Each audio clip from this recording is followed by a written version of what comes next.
How to use Google Earth. So hey guys, welcome to this tutorial. In this tutorial I'll be guiding you through the steps on how you can enter and access the Google Earth. So in order to start, the first thing that you're gonna do is open any web browser of your choice. So I have opened Google Chrome.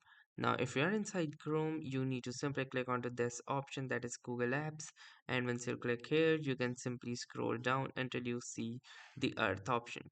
So click onto this Earth option and it will lead you to the Google Earth.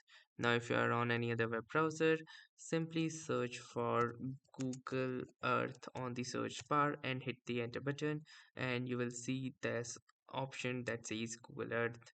The URL is earth.google.com. Now simply go to Google Earth and it will lead you to the same page. Just let the Google Earth load, and once it loads you will see this particular screen. Now from here you can create a new project if you want, and you can also choose to import files or go to a new map. So that's how easily you can download or use the Google Earth. So that was all for this tutorial.